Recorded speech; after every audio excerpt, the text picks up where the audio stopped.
Ce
programme vous est proposé par Orange. Orange.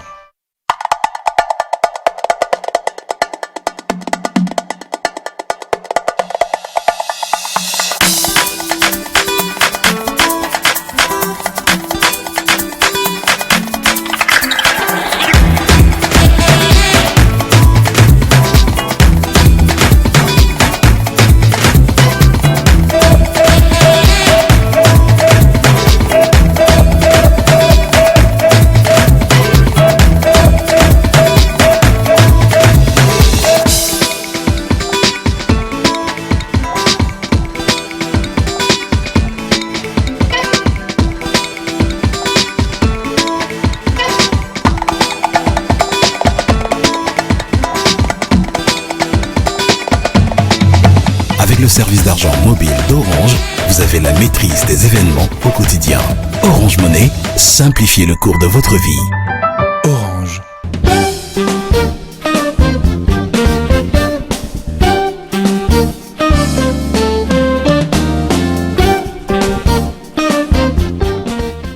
C'est une nouvelle livraison de votre magazine qui démarre à l'instant sur vos antennes. Un numéro exceptionnel qui revient sur ces parcours inspirants, ces profils atypiques que nous avons souvent rencontrés pour vous. Merci de rester des nôtres pour le meilleur de carrière dans cette édition. Madame, monsieur, voici pour vous le best-of.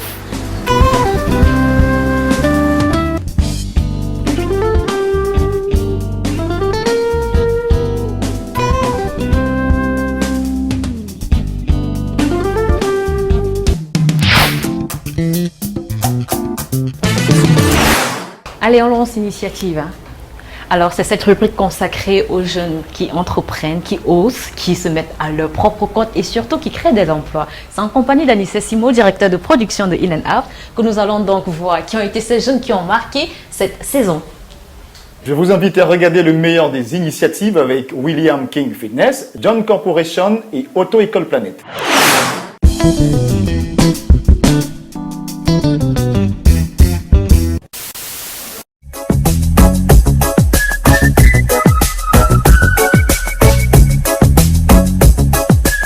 Bonjour, bienvenue à l'équipe de carrière. Je suis William King, promoteur des salles de sport William King Fitness.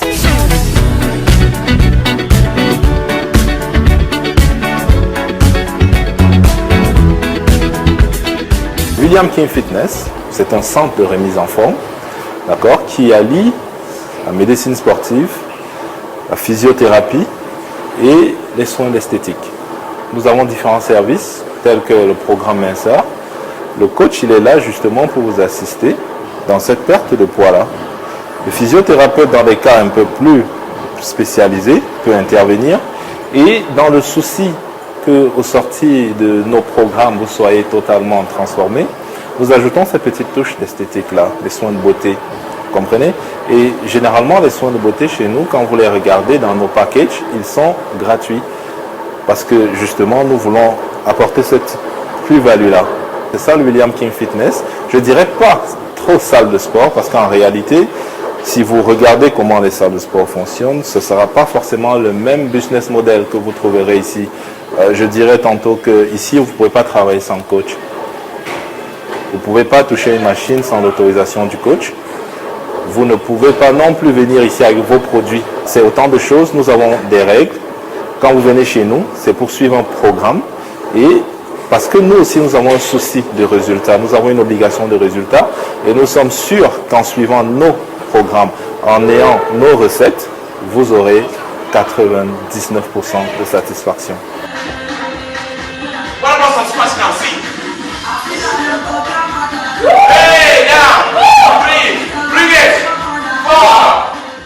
Nos clients, ce que j'attends d'eux, c'est qu'ils soient toujours comme ils l'ont été, c'est-à-dire qu'ils se sentent toujours ici comme chez eux et qu'ils soient libres de nous dire ce qu'ils pensent de nos services, de critiquer quand il faut, de nous aider à grandir. Parce que vous voyez, nous sommes une équipe jeune, nous voulons grandir avec nos clients.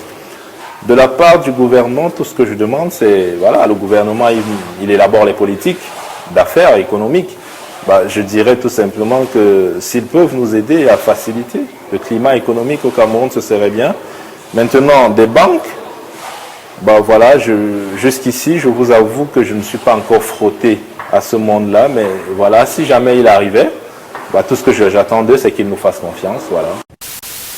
Baby boo, baby boo, baby boo. Bonjour à l'équipe de carrière, je suis Jean-Pierre Mbanga, le promoteur de la jeune entreprise Jones Corporation, qui vous accueille d'ailleurs au Salon international Promote au pavillon de l'industrie.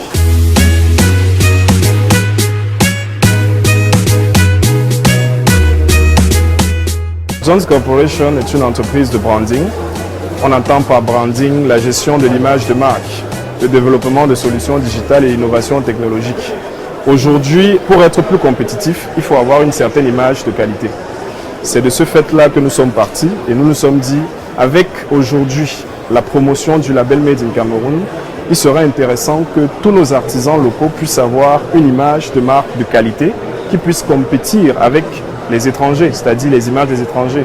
C'est ainsi que nous avons donc pensé branding, accompagner ces jeunes entreprises-là, et même les grandes d'ailleurs, qui souhaitent avoir cette image-là, qui correspondent aux aspirations de leur vision. Donc c'est comme ça que nous avons articulé donc l'accompagnement sur 4 volets, la création d'une identité visuelle, c'est-à-dire ça part des logos, la création d'une charte graphique print et web. Nous avons aussi l'expression physique qui est essentiellement axée ou orientée vers la déclinaison de votre image sur les différents supports de communication. Il y a aussi l'expression digitale qu'on n'oublie pas d'ailleurs.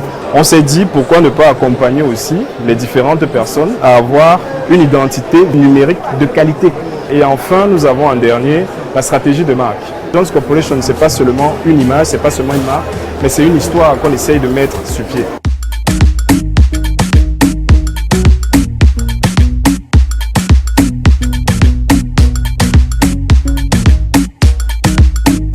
Nos services en fait s'adressent à quasiment tout le monde. Toutes les personnes qui, on va dire, aspirent à faire de grandes choses sont concernées. Nous communiquons beaucoup sur les réseaux sociaux, sachant que l'attractivité de presque tout le monde est orientée aujourd'hui vers les réseaux. On s'est dit, ok, nous devons capitaliser avec ce vecteur de communication qui est assez puissant.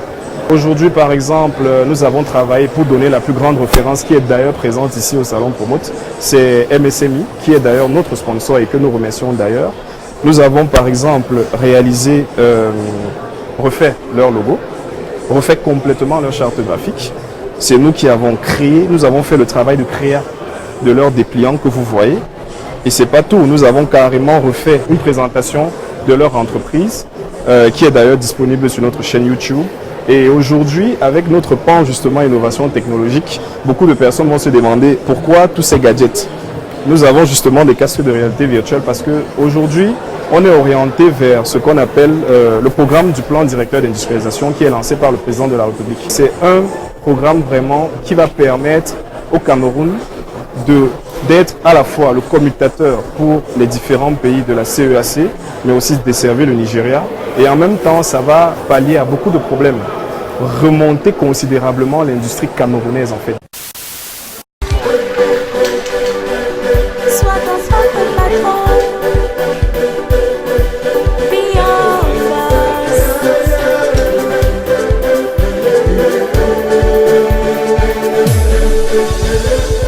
Bonjour à l'équipe de carrière, moi c'est Gilles Wabo Fodo, PDG Auto-École Planète. La jeunesse est le levier de c'est ta prospérité.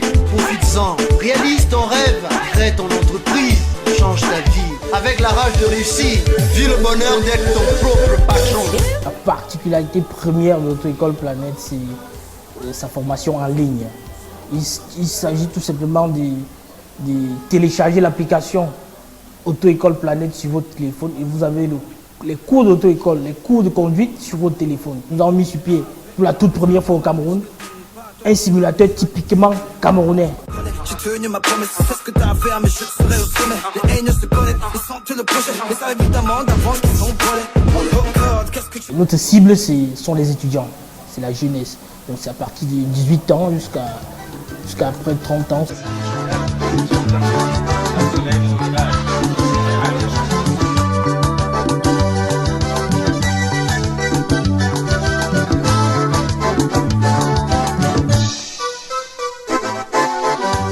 Aujourd'hui, vous allez voir les gens qui créent des accidents sur nos routes. Ce sont des camions et des bus. C'est rare les petites voitures. Mais comment ces chauffeurs ont fait pour obtenir leur permis de conduire? C'est là le problème. Donc il faut obliger ces chauffeurs à faire un recyclage. C'est pour ça que nous avons mis sur pied ce qu'on appelle la formation en conduite défensive, le Smith System Driving. Ça permet à un chauffeur, en conduisant, il se contrôle et il contrôle l'autre personne. Donc avec la conduite défensive, l'objectif est d'atteindre ces 0 accidents.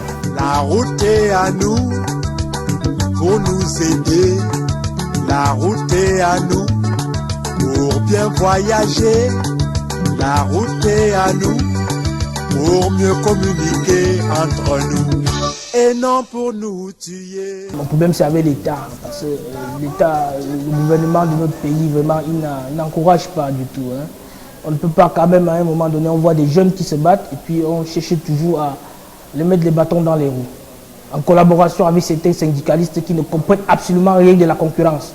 Donc nous demandons au gouvernement camerounais d'aider ces jeunes qui veulent développer le pays, aider ces jeunes qui veulent limiter le taux de chômage dans notre pays, que de chercher avec des vieillards qui n'ont absolument rien à faire dans la profession, nuit à ces jeunes. Donc nous demandons à l'État de pouvoir nous encourager.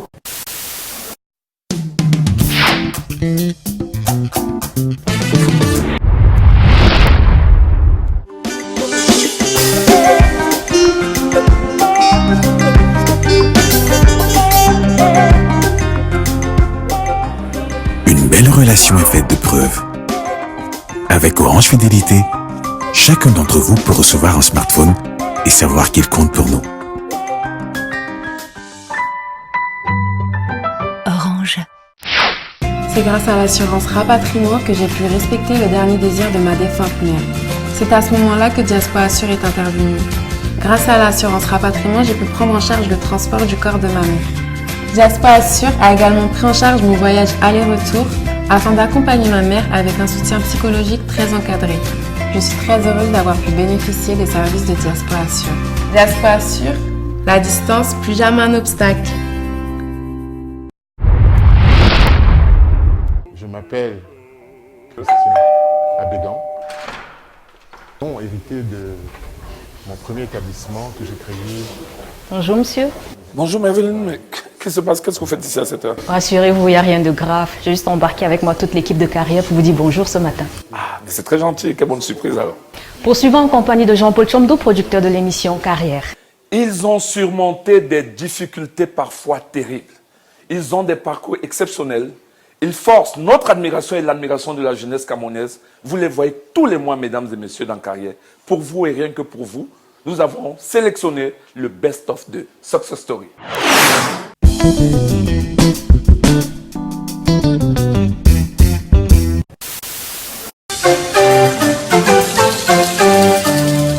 Entrez son nom dans un moteur de recherche et vous tomberez sur ce type d'article.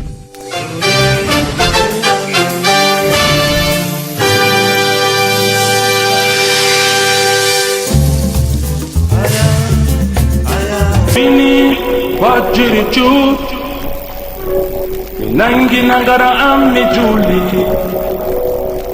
minafinde mihirriti mitawi adili. S'il est plus connu ici sous sa casquette de maire de la commune de Pitois, Ousmane Aman Sali est avant tout un opérateur économique, un bâtisseur, soucieux de l'éducation des jeunes. Originaire de la région du Nord Cameroun, Yerima Dewa, comme on l'appelle affectueusement ici, est le fils du Lamido de Mbé, un village situé à 35 km de Garoua. Mon père me disait toujours, la clé du succès, de la réussite là, c'est d'abord l'école. Il faut faire l'école. Mais malheureusement, moi, je n'ai pas eu la chance d'aller jusqu'au supérieur. Il faut que je vous le dise. Je suis allé jusqu'en terminale. Après la terminale, j'ai voulu continuer, mais il n'y avait pas les moyens. Mon père est mort juste en année de terminale.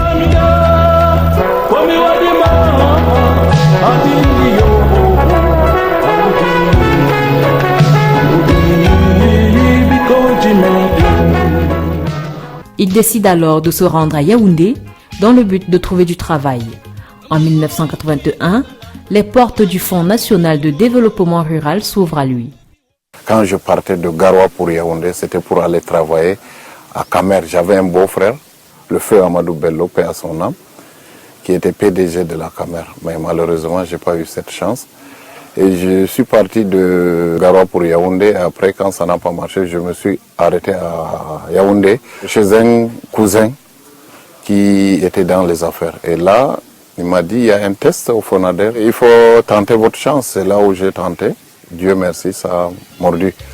Et je suis rentré au Fonader.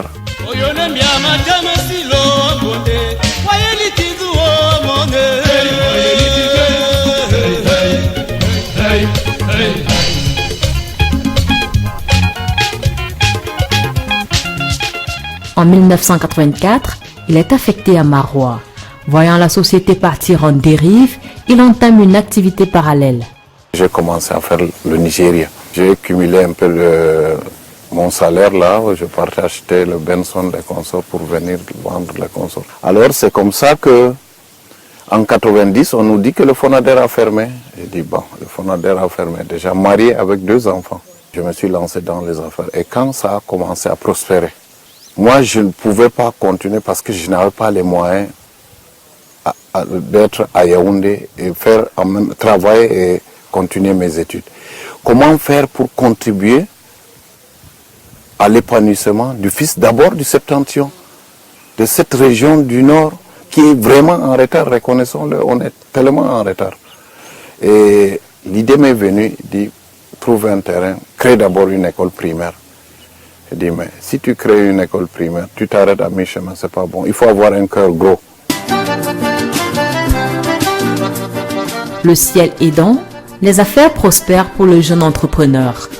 En 2006, il crée ce complexe scolaire bilingue avec moins de 100 élèves à l'ouverture officielle. On est à Kosbilaza. C'est ce complexe-là qui a donné naissance à l'Institut. Aujourd'hui, l'effectif a doublé.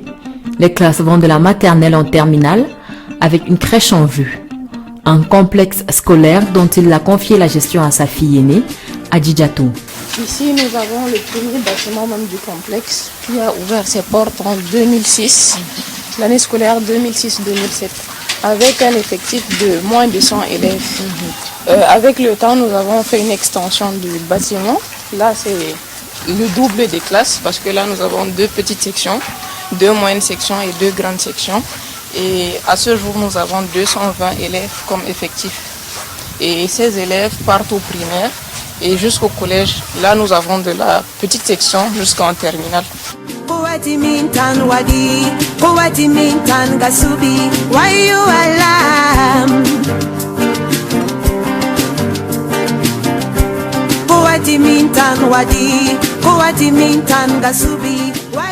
L'éducation des jeunes du Septentrion devient alors une priorité pour Ousmane Aman Sali. Après le primaire et le secondaire, il s'attaque au supérieur et crée le tout premier institut d'enseignement supérieur de la région du Nord. En ce temps, il y avait Madame Hamman qui était à l'éducation de base. Et là, j'ai été la voir, je lui ai dit, maman, je me suis battu pour faire quelque chose pour notre région. Elle a accepté de venir voir. Elle est venue avec le général Germanos qui était conseiller spécial du chef de l'État. Et quand ils ont vu ça, elle n'a pas hésité un seul instant de me donner les autorisations de création et d'ouverture en même temps. Et elle s'est portée garant, comme je le dis très souvent, de voir son collègue de l'enseignement secondaire pour qu'on ait aussi les mêmes autorisations pour ouvrir le secondaire. Tout part de là, madame. L'école a commencé à fonctionner pendant 6 ans. C'est là où je me suis dit, bon, voilà que maintenant, connaissant très bien notre région, les filles n'ont pas le temps d'aller en Ngaoundéré. Il n'y a pas d'université ici. Il faut que quand l'enfant passe le bac, il faut l'envoyer en Ngaoundéré ou bien Yaoundé. Et généralement, tous mes frères n'aiment pas se séparer de leurs filles, y compris moi-même. C'est comme ça, l'idée m'est venue de créer l'Institut.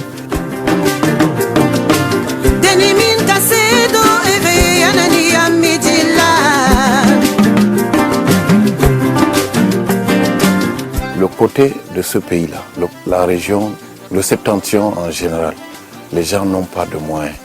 Et on ne connaît pas la valeur de l'école. Sinon, regardez l'Institut là. Les frais sont à 300 000, on vous a dit, non? Avec 300 000, je pense pas que... Et tous ces enseignants-là, quand on venait de Ngaoundéré ou de Marois, c'est pas facile. Je n'arrive même pas à couvrir encore les charges. Donc, je suis obligé de chercher l'argent ailleurs pour venir investir dans l'école. Et tout ça, pourquoi? Pour ne pas décourager les parents.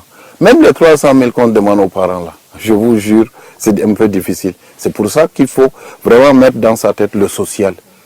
Je suis en train de faire le social et je ne le regrette pas. Pour réussir là, ce n'est pas un miracle. Il faut se mettre au travail. Il faut travailler. Il faut vraiment savoir que même si ton père a des milliards, si toi tu n'as rien dans la tête, ça ne te servira pas.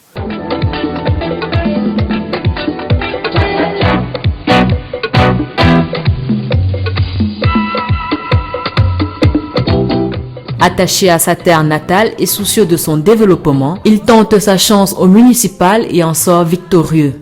On est entré ici le 7 août 2007, même là où nous sommes là. Je n'ai pas trouvé ça. J'avais trouvé un autre bureau derrière. J'ai dit non, Pitoa ne mérite pas ça. Pitoa mérite plus que ça.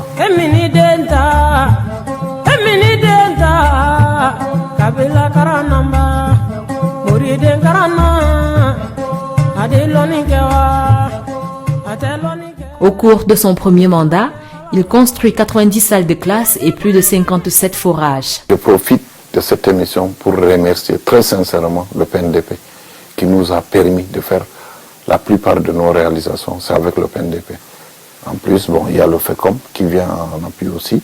Mais le PNDP, premier mandat, j'ai obtenu 1,2 milliard. Parce qu'il fallait quoi? C'est pas la magie. Hein. J'ai trouvé qu'il fallait monter un projet. Vous ouvrez un compte. Et si le projet coûte 100 millions, on vous demande 10%, ça veut dire 10 millions. Et le PNDP vous offre gratuitement 90 millions. Et je me suis lancé. J'ai dit voilà une opportunité qu'il ne faut pas rater.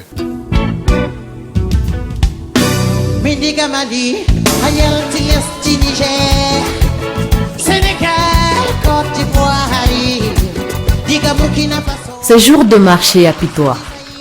Avec plus de 10 années passées à la tête de cette commune, les œuvres du maire parlent pour lui. Depuis 2007 qu'on a pris la commune de Pitoa, tout ça que vous voyez là, le maire, souvent la Mansali et les Madéo qui a fait avec son propre commune, tout ce que vous avez vu dans le marché là. On a 284 boutiques. Et le boutiquier, c'est le commerçant qui loue, et puis le place au niveau de la commune contre une quittance. Vous voyez le marché de la viande frais. Vous voyez tout ça aussi le marché.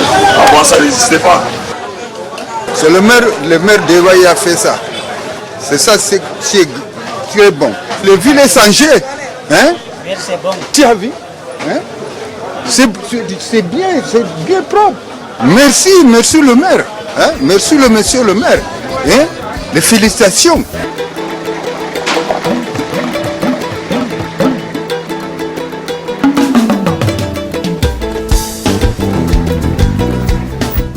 Acteur majeur de la société et officier d'état civil, Ousmane Amansali est un fils attentionné, un père de famille aimant qui doit sa réussite à son épouse et à ses enfants. Toute ma réussite là vient de ma famille. Je ne peux rien faire sans me référer à ma famille. J'ai une femme avec 5 enfants, c'est toute la famille là-bas que vous voyez là. Alors pour moi, ma famille, elle est tout pour moi.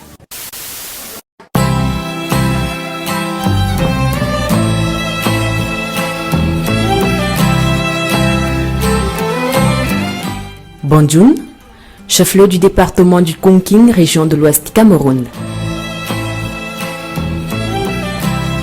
À la sortie de cette ville se dresse un joyau architectural au design particulier, Banjoun Station.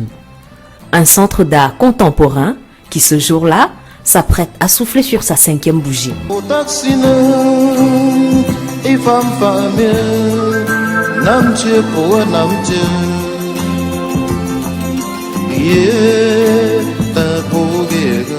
Nous retrouvons notre hôte ici dans son atelier privé de Banjoun qui fait 12 mètres de hauteur.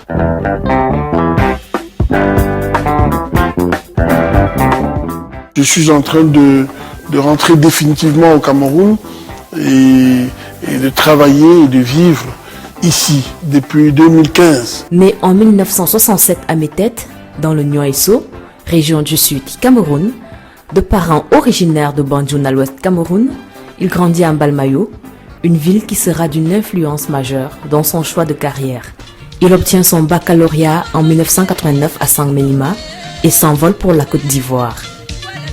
Il intègre l'École nationale supérieure des beaux-arts d'Abidjan où il doit en principe passer un cycle de formation de 5 ans. Un premier cycle de 3 ans, après un second cycle de 2 ans.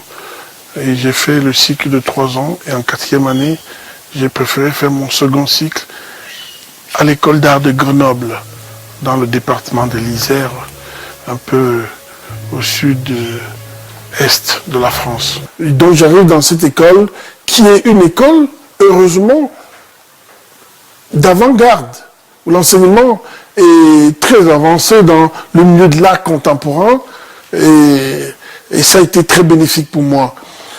Dans le couloir de cette école, il n'y avait pas d'atelier de peinture, de sculpture, de gravure, de céramique, et tout était blanc, hygiénique, et je me suis dit, c'est à moi de tout faire ici. Il faut réfléchir autrement. Et donc je suis allé au bord de l'Isère, qui est un fleuve qui traverse la ville de Grenoble. Il y a un dépôt de troncs d'arbres là-bas. J'étais fasciné, ça m'a rappelé mon enfance en Mbalmayo, ces billes de bois à la gare de Mbalmayo. Et je me suis dit, il faut faire un travail sur l'exploitation de la forêt au Cameroun.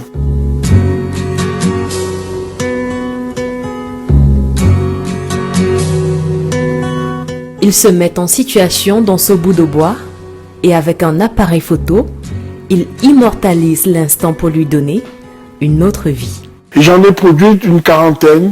Je suis rentré à l'atelier, au laboratoire, dans la salle de développement de l'image. J'en ai sorti 32.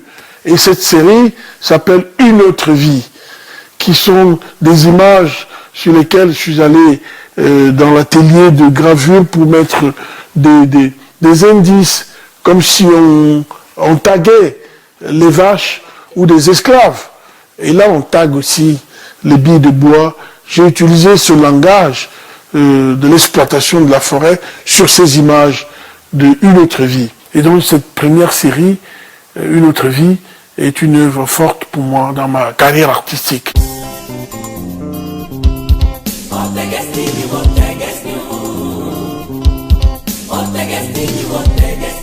S'ensuit la série de performances Transit, inspirée d'un voyage d'études au parc de sculpture de Middelline en Belgique.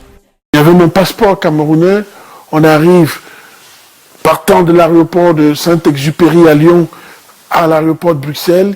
Il y a un contrôle de police et tous les étudiants sont passés avec les enseignants, le corps professoral, et j'ai été bloqué pour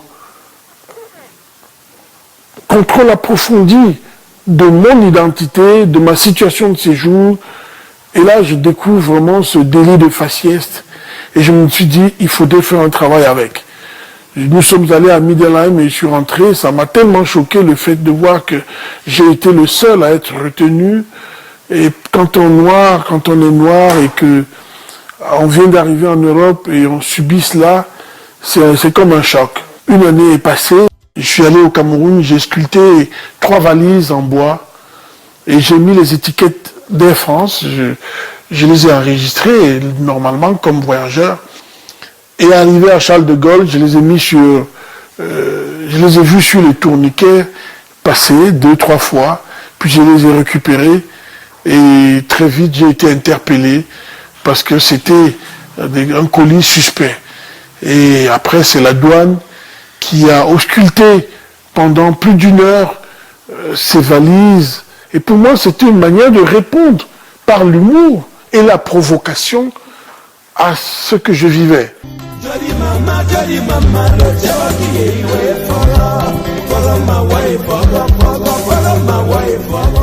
C'est donc sa façon à lui de rendre l'écho à cette injustice dont il a longtemps été victime. Après 5 années passées à Grenoble, il obtient son diplôme national supérieur d'expression plastique, l'équivalent d'un master 2. Après mes 4 années à Abidjan, plus 4 années à Grenoble, ça faisait 8 ans, j'ai été admis à la Kunstakademie de Düsseldorf dans l'atelier du professeur Klaus Rinke. Et j'y ai passé 2 années. Je suis sorti en l'an 2000 et voilà comment je termine après 10 années dans les écoles d'art dont j'estime que j'ai quelque chose à donner aux jeunes Camerounais. Voilà pourquoi je suis revenu au Cameroun pour bâtir un projet culturel. My coat of many colors that my mama made for me, made only from rags, but I wore it so. Il décide de s'installer à Paris en l'an 2000. Il obtient de cette ville un atelier d'artiste dans le 20e arrondissement. J'avais déjà quelques catalogues à la Biennale de Saint-Quentin en Yvelines. J'avais participé à la Biennale de Dakar en 98 et l'an 2000. J'avais participé à la Biennale de Lyon, partage d'exotisme. Et tout cela avait consolidé mon CV pour obtenir un atelier de la ville de Paris. Donc je suis logé confortablement dans cette ville par rapport à mon parcours artistique. J'obtiens un atelier de la ville de Paris qui m'a bien reçu. Et aujourd'hui, je vis et travaille dans cet atelier et je suis très vite accepté à la galerie Anne de Villepoix. J'obtiens donc une exposition personnelle en l'an 2002 dans ma galerie Anne de Villepoix et je commence à gagner de l'argent.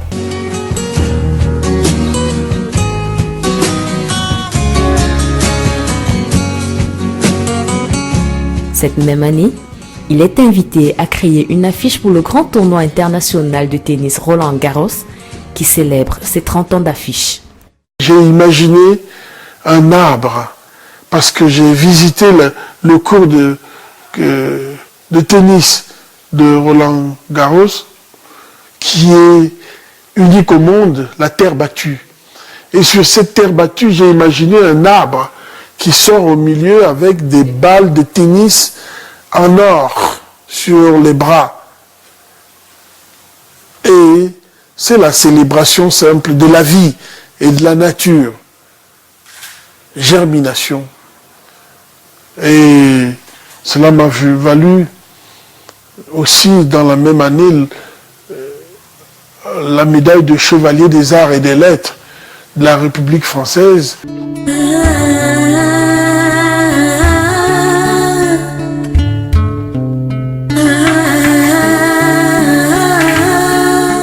Invité à participer au prix Marcel Duchamp en France, prix qui récompense les artistes les plus engagés de leur génération, il monte une exposition baptisée « Vaincre le virus », dédiée au virus Ebola et au VIH. Il me fallait faire une proposition d'un projet. J'ai écrit le projet « Vaincre le virus », dans lequel je parlais non seulement du sida qui menace tout le monde entier, mais l'Afrique en particulier, comme Ebola aussi, deuxième fléau, j'ai décidé de travailler sur ces deux fléaux. Et pour avoir des argumentations claires, j'ai décidé d'aller séjourner à l'Institut Pasteur à Paris. C'est comme ça que j'ai rencontré des chercheurs et des scientifiques pour qu'ils me parlent de ce virus. Ils m'ont donné donc des éléments visuels de leur recherche. Ils m'ont donné tout cela. Et j'avais envie de les retranscrire sur de gigantesques vases. Et il fallait qu'ils soient à la dimension de l'humain. Et seule la Chine, dans la capitale mondiale de la porcelaine, à Shenzhen, réalise ces gigantesques vases. J'y suis allé pendant 1 mois pour peindre sur ces vases tout ce rendu graphique des chercheurs, des scientifiques de l'Institut Pasteur. Et je suis revenu monter mon installation dans cet espace qui m'avait été réservé, et le spectateur pouvait déambuler tout autour de ces gigantesques vases et être en confrontation dans ce milieu, puisqu'il y avait un pan de mur rouge de couleur sang, où le spectateur était lui-même contaminé.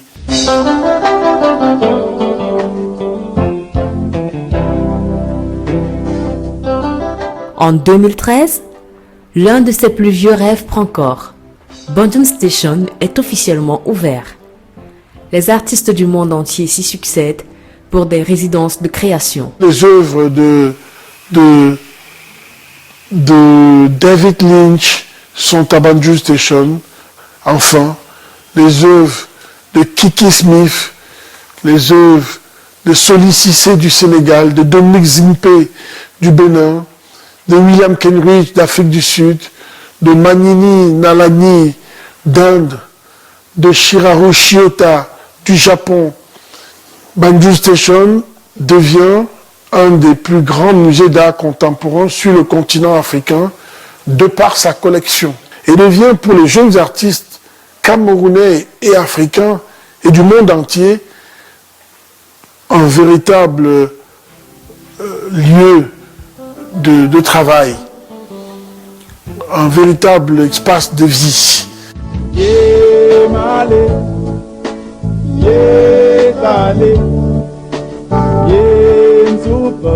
Au-delà de l'art, il associe à ce projet un volet agricole.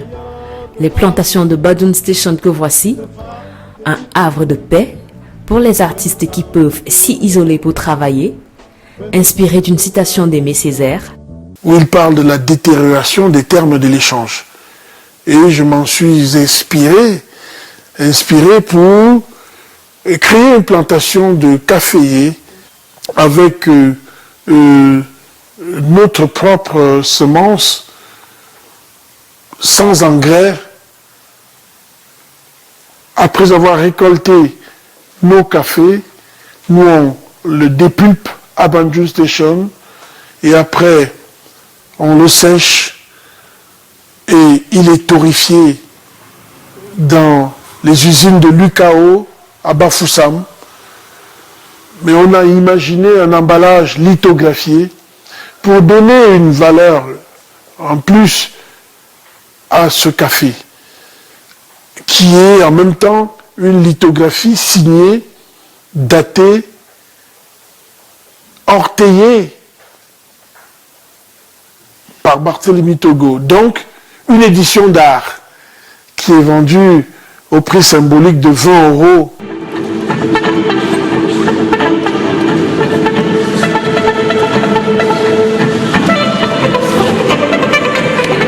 Une vie, un choix, une carrière bâtie sous l'aile de la liberté.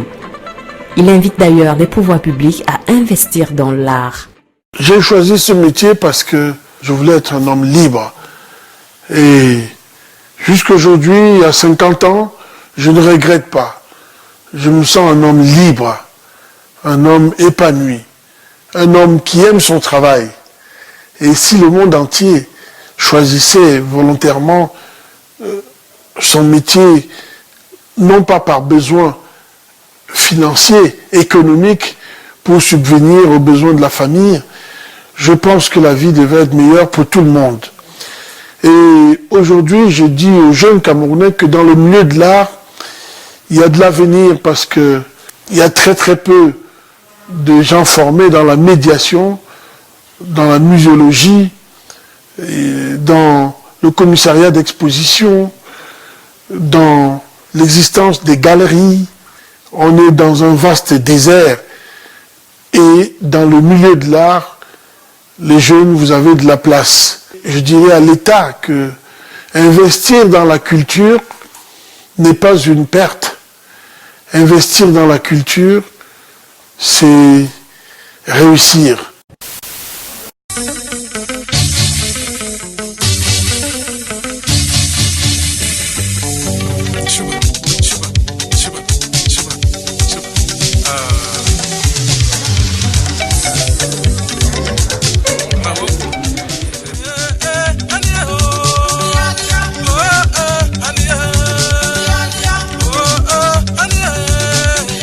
Elle est dotée d'un charisme légendaire, d'une beauté renversante et d'un caractère bien trempé. Donc vous avez décidé de placer les chaises ici. Il faut juste se dépêcher un peu. Vous savez que le préfet est toujours à l'heure. Qu'elle happe son écharpe de mer ou occupe son siège de PCA de la Sosiladra, elle est avant tout une artiste au talent pluridimensionnel. À 3 ans, elle entame ses études maternelles à l'école principale de Kribi, où elle obtient un CEPE.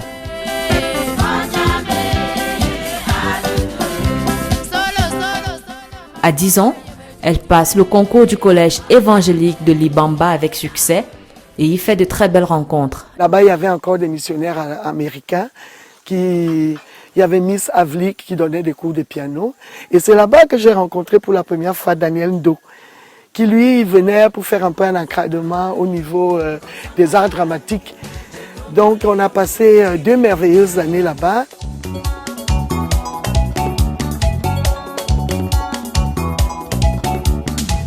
Après 2 années de pensionnat, l'aventure au collège évangélique de Libamba se termine sur une triste note et le lycée du Manengumba à Konsamba lui ouvre ses portes. Je pense que Konsamba a été le milieu qui m'a formaté. Donc j'y ai eu mon baccalauréat, j'avais 18 ans, baccalauréat A avec mention bien. Donc j'étais première d'ailleurs, major du baccalauréat de cette année.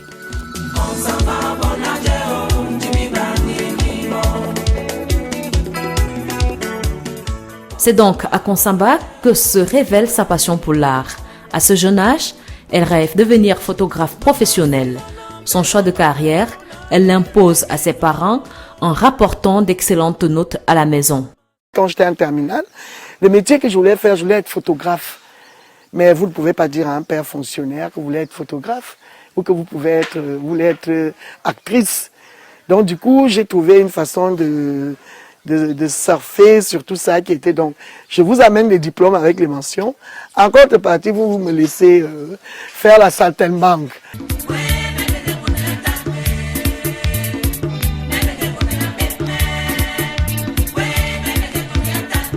Une fois son baccalauréat en poche, elle s'inscrit à l'université de Yaoundé. Elle y poursuit sa passion sans toutefois interrompre ses études. Encouragée par la journaliste Agnès Ndoumbe, alors membre du théâtre universitaire, Élise intègre la troupe.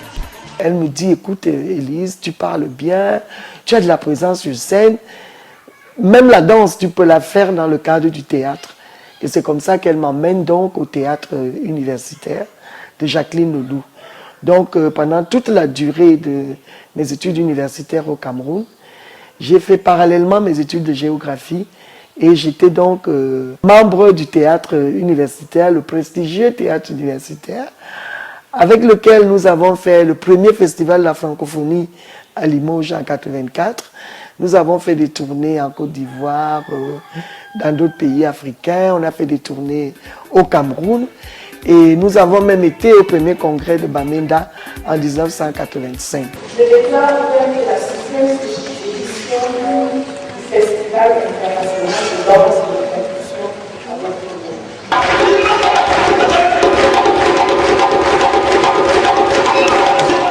Ce festival devient la plus grande plateforme de danse contemporaine en Afrique subsaharienne. 8 éditions à guichet fermé et une association dédiée à la formation et à l'encadrement des jeunes, l'association MECA, voit le jour.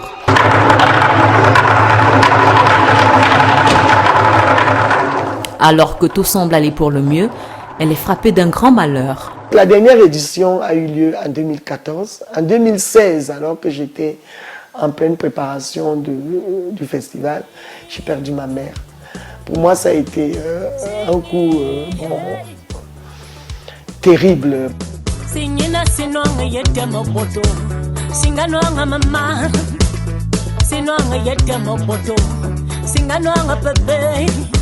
Déboussolé et affaibli, le décès de sa mère lui ôte toute envie de poursuivre cette aventure. Après la traversée du désert, elle essaye tant bien que mal de reprendre du poil de la bête. En 2018, on aurait pu faire une édition, mais le ministère des Arts et de la Culture n'avait pas soldé son engagement de 2014. Vous savez, c'est très difficile dans ces cas-là de relancer un événement. Et entre-temps, je suis devenue mère. J'ai pensé qu'il fallait encore élargir davantage mes horizons culturels, en faire profiter encore au maximum de Camerounais. Peut-être qu'au lieu de faire un festival, de créer carrément une destination culturelle. Et c'est ça que j'ai fait en devenant mère d'Akomdé.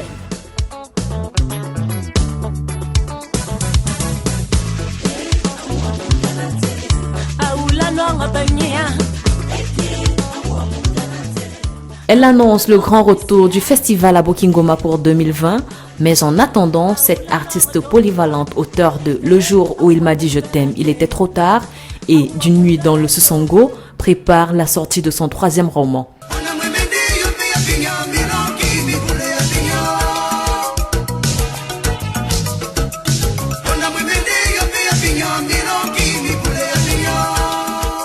Outre sa carrière artistique, Madame Meka mène également un autre combat pour une meilleure santé du droit d'auteur au Cameroun. En 2007, elle devient présidente du conseil d'administration de la Société civile des droits de la littérature et des arts dramatiques SOCILADRA, un mandat renouvelé en 2011 et en 2018. À mon actif, nous avons pu pacifier la SOCILADRA, nous avons pu élargir notre répertoire d'ayants droit. Nous avons fait adhérer la SOCILADRA aux plus grandes instances internationales. Nous avons réduit les effectifs que nous avons trouvés, réduit la dette de la SOCILADRA. Mais le droit d'auteur, d'une manière générale au Cameroun, reste encore confronté à d'énormes problèmes. La réponse la plus facile, c'est qu'il faut que les gens qui utilisent les œuvres artistiques de nos différents répertoires, y compris l'État, passent au guichet pour payer. Mais vous savez qu'au Cameroun, personne ne va à un guichet en souriant. Hein. Les gens se font même couper l'électricité chez eux, alors que l'électricité est indispensable à la vie. À plus forte raison, le droit d'auteur.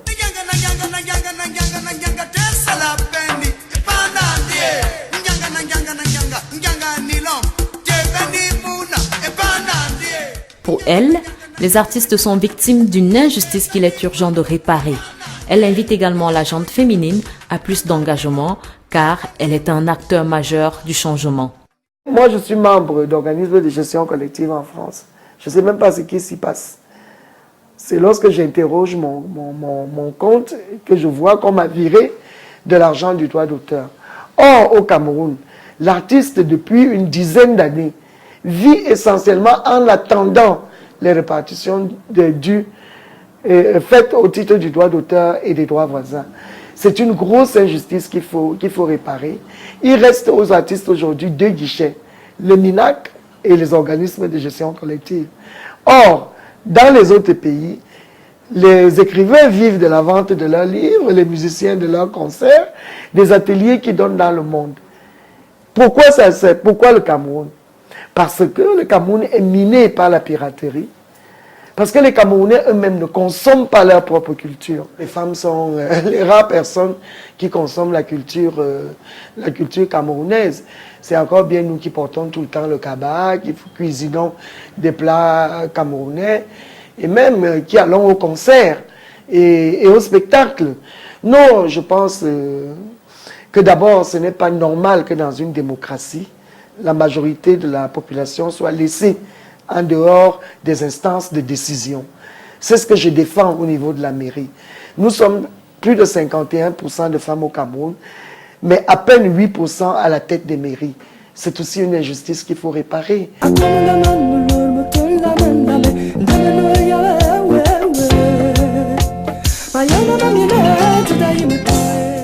Après ce plein succès dans sa carrière artistique, Elise Mbalameka entame une carrière politique pour 2 raisons principales. Rendre à sa patrie ce qu'elle lui a donné, mais surtout faire d'Acom 2 une destination culturelle. J'estimais que la réussite que j'avais eue dans ma carrière artistique me venait d'Acom 2. Il était donc normal qu'après avoir fait cette brillante carrière internationale dans l'art, que je puisse rendre à ce terroir ce que ce terroir m'avait donné.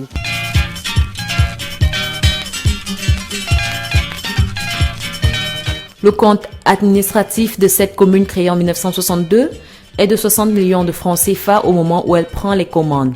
Alors, il faut se mettre au travail.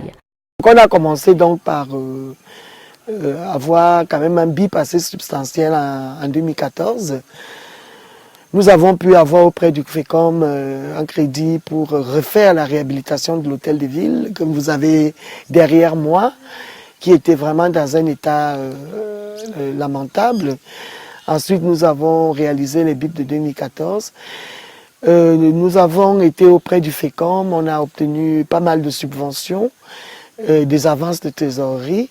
Au plan de la coopération internationale, on a noué très tôt un partenariat avec une ONG canadienne, l'ONG CUSO, qui nous a permis également de mener des projets ici.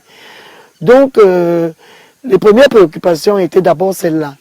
Arriver à ce que Acom 2 puisse figurer dans les guichets de financement nationaux avec des montants un peu consistants.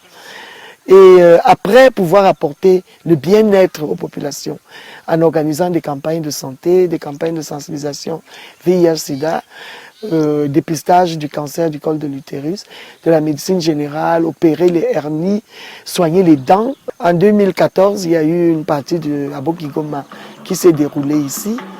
À chaque fête, il y a toujours un volet culturel.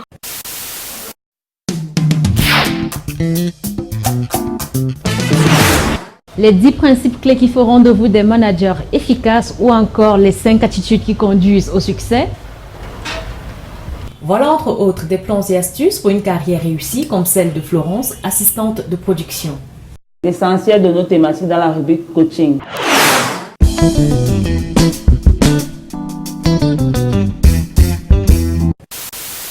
Aujourd'hui, nous parlerons des 6 petites grandes choses qui motivent les leaders d'impact. Quelles sont ces 6 petites grandes choses qui sont des comportements anodins, mais qui créent de l'impact réel et qui motivent nos coéquipiers chaque jour? Première astuce, nous devons développer notre réseau relationnel en étant au service de tout le monde dans notre organisation, du planton aux directeurs ou aux associés. Deuxième astuce, nous devons être en avance ou à l'heure au bureau ou dans tous nos rendez-vous et surtout être disponible. Troisième astuce, on doit savoir dire merci verbalement ou par écrit. Quatrième astuce, on doit savoir présenter des excuses immédiatement que nous avons commis une faute. Cinquième astuce, on doit apprendre à frustrer, je mets frustrer entre guillemets, les gens par notre bonté, mais surtout notre générosité. Astuce numéro 6, être assertif. Respecter les autres et savoir faire respecter les autres. Avoir des relations basées sur la franchise et la confiance des autres. Impact of one. Comment faire une présentation persuasive? Un jour, un jeune super talentueux a eu l'opportunité de présenter son savoir-faire à des investisseurs potentiels. On avait regardé son dossier, il était percutant. Du coup, le désir de l'écouter est né. Et donc l'opportunité lui a été offerte. Il est arrivé à la présentation, il est monté sur scène, il a fait sa présentation, il a parlé des caractéristiques de son projet, il a parlé des avantages de son projet, il a parlé de tous les aspects techniques et puissants de ce projet. Mais seulement, il avait remarqué qu'à mesure que le temps passait, les investisseurs potentiels détournaient le regard. Certains manipulaient leur téléphone et ne l'écoutaient presque plus. Et à la fin, lui qui à la base avait un super bon projet, un projet super intéressant, ne va pas être retenu. Malheureusement, le pauvre va être rejeté et il ne pourra pas gagner cette opportunité. Qu'est-ce qui s'est donc passé ce jour-là? Pourquoi quelqu'un qui est arrivé avec un projet super intéressant, un projet qui avait été prévalidé par des investisseurs potentiels, n'a pas réussi à les persuader? Eh bien, 3 éléments peuvent expliquer cela selon Aristote. En matière de persuasion, Aristote nous a appris que pour persuader, il fallait mettre en valeur 3 choses fondamentales. La première, c'est l'éthos. Ethos renvoie à tout ce qui est capacité de crédibilité. Est-ce que cet individu-ci est la personne à même de parler de ce projet, de ce sujet, de ce thème? La deuxième chose que Aristote nous a apprise, c'est le logos. Quels sont les éléments factuels, démonstratifs que vous mettez en valeur pour justifier votre position? Ces éléments-là peuvent être des statistiques, des graphiques, etc. Et la troisième chose que Aristote nous a apprise, c'est la partie pathos, qui est la partie émotive et la partie, de mon point de vue, la plus importante. Parce qu'à la fin de la journée, ce sont les émotions qui influent sur notre prise de décision. Il faut comprendre que les 3 éléments que nous donne Aristote doivent s'appuyer sur 3 piliers fondamentaux en matière de prise de parole en public. Pourquoi à un moment donné, les investisseurs ont-ils détourné le regard? Peut-être parce que son verbal, qui est le premier élément et qui pèse 7% dans le cadre d'une communication orale, était relativement léger. L'autre pilier, le deuxième pilier, c'est le vocal. Peut-être que sa voix était monotone. Peut-être qu'il ne variait pas assez sa voix. Peut-être que son débit était constant. Il ne variait pas de débit. Peut-être qu'il ne faisait pas assez de pause, de silence. Et donc tout ça n'a pas milité en sa faveur.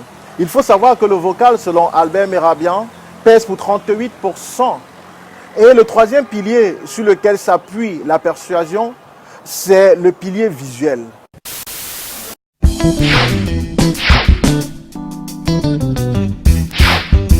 Ce soir, une chose particulière à célébrer, c'est la relation qui nous lie à vous. C'est la fidélité dont vous avez fait montre depuis tant d'années pour nous accompagner sur le chemin qui fait d'Orange aujourd'hui une marque reconnue et surtout une entreprise qui fait son poids sur le marché national et international.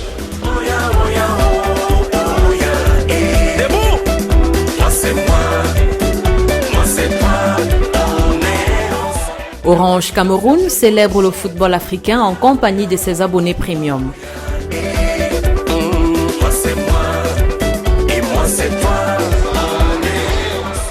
À l'occasion de la finale de la Coupe d'Afrique des Nations, Cannes 2019, la compagnie de téléphonie mobile a tenu à offrir à son public un moment unique en fan zone.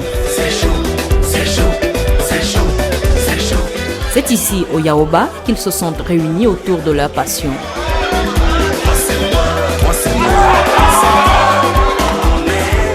La rencontre qui marquait la fin de cette compétition de haute envergure s'est soldée par la victoire de l'Algérie face au Sénégal, 1-0.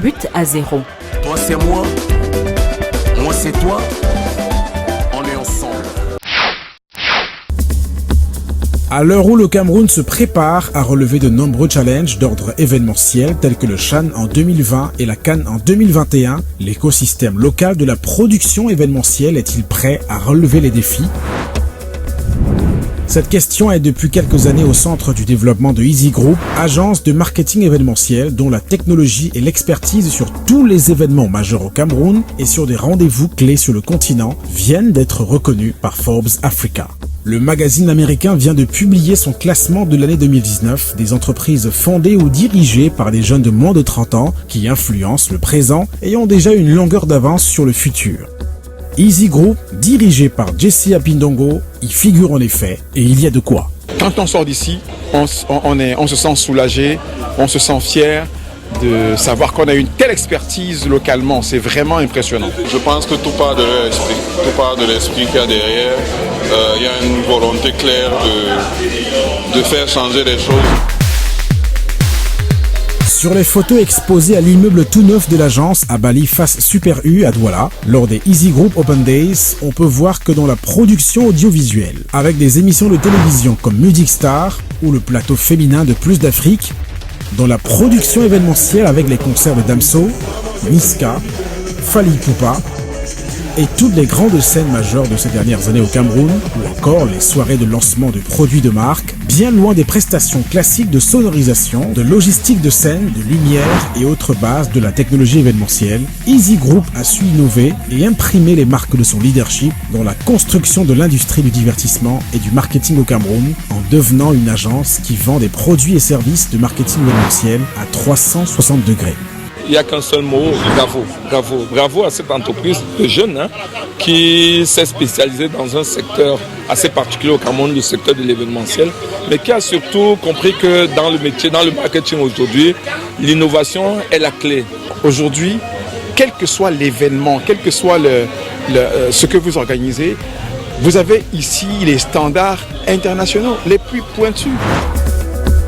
Easy Group doit cette position à son équipe, jeune, passionnée, dévouée et importante en nombre, permettant à l'entreprise de se mouvoir sans limite. Les marques ont besoin de rêver, ont besoin d'impacter, ont besoin de toucher l'émotionnel. Et Easy Group vous offre la possibilité à travers ses lumières, à travers ses écrans, à travers ses instruments, de réaliser ça. Cette équipe dynamique et toute l'entreprise ont clairement gagné quelque chose en plus depuis que Easy Group s'est associé en début 2018 à PRG. Présente dans 28 pays, PRG Alliance est un réseau d'entreprises qui mutualisent leurs expertises pour offrir la meilleure qualité de technologie événementielle. Je pense même que Easy Group, il ne faut pas dire c'est une agence, il faut dire que Easy Group c'est l'agence. Je pense que je pèse mes mots, elle est en pole position, donc c'est l'agence. Il y a Easy Group, il y a les autres.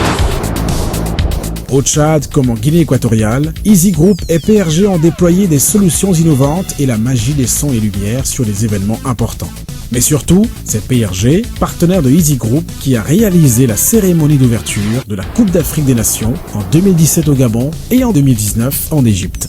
Nous sommes donc désormais certains qu'avec Easy Group, l'expertise internationale est bel et bien disponible en zone CEMAC, prête à relever les défis des grands rendez-vous qui arrivent.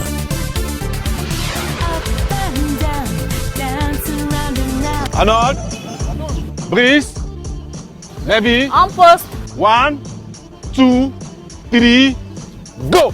Cette voix et surtout ce visage vous semble certainement pas familier. Pourtant, c'est l'homme à tout faire derrière ce programme. Alain Kwam, réalisateur de l'émission Carrière. Mesdames et messieurs, merci de nous avoir été fidèles durant tout ce temps. Ce fut un plaisir pour moi de vous servir ces 2 derniers mois. Mais avant de vous quitter, je vous donne rendez-vous dès le mois prochain pour le retour de votre programme avec Bertrand Didier Bouga.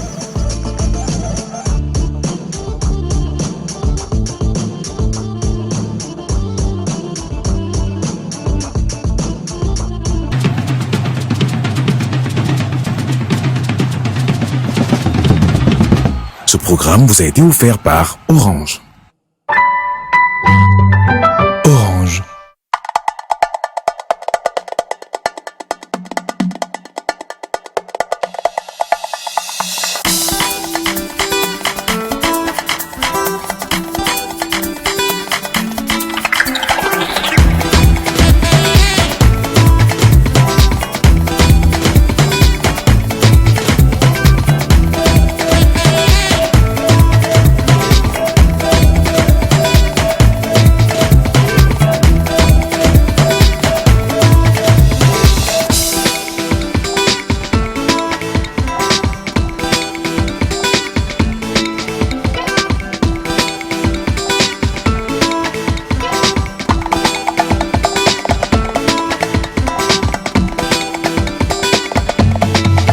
Avec le service d'argent mobile d'Orange, vous avez la maîtrise des événements au quotidien.